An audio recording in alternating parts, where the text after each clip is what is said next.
c'est une ville qui est d'abord industrielle, comme je l'ai dit, avec globalement 5 zones industrielles. C'est-à-dire qu'on a la zone industrielle historique dans laquelle nous sommes ici,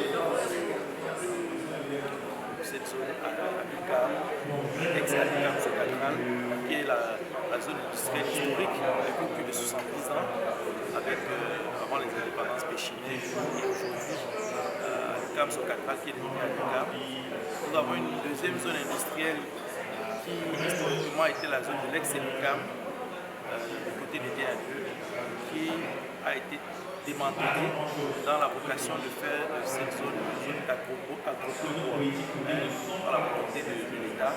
Et aujourd'hui, nous avons déjà une usine qui est la CIEP, mais qui en appelle d'autres, puisque tout un domaine a été réservé avec un stock de facilitation que l'État a en train de mettre en place pour attirer les investisseurs dans le volet de la transformation du bois. La troisième zone industrielle, qui est, on va dire, une zone nouvellement créée, parce qu'elle n'était pas initialement dans le plan directeur d'urbanisme, c'est la zone que je peux appeler zone industrielle de Kouboué, en vérité, qui est à la sortie de la ville d'Édéa en allant vers Crépi. C'est une zone qui aujourd'hui accueille, vous avez des cimenteries, la société CDCAM, qui a présenté sa présentation il y a une minute.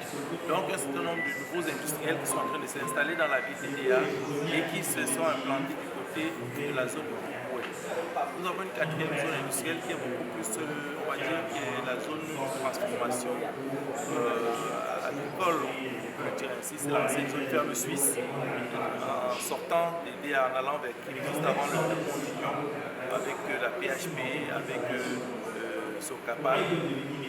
Et la future zone que nous appelons de nos voeux la cinquième, c'est celle de Bégué. Une zone qui normalement était prévue pour être une zone logistique avec une grande réserve foncière, la sortie de la ville d'Édéa en avant vers. Donc déjà, c'est la première dimension de la ville industrielle avec ses 5 zones. Mais aujourd'hui, il y a également ce tour dans le volet universitaire, ville entrepreneuriale, avec un pôle qui est du côté de Touba, avec la pépinière nationale des entreprises qui dépend du MINMESA, qui a signé une convention avec l'IUT, Université de technologie, qui dépend de l'université de Douala. Et donc il y a un rapprochement qui se met en place. Bien sûr, il y a d'autres structures universitaires, notamment celle qui dépend de l'Église catholique, Saint-Assissus, et bien sûr d'autres structures caractère universitaire. Donc il y a une dynamique qui est en train de se mettre en place dans cette direction, parce que le volet universitaire, le volet industriel vont également ensemble dans le domaine de la recherche. Bien entendu, le troisième volet que nous sommes en train de développer depuis 4-5 ans, c'est le volet écotouristique, parce qu'il y a mérite d'être connu autrement que par le volet industriel.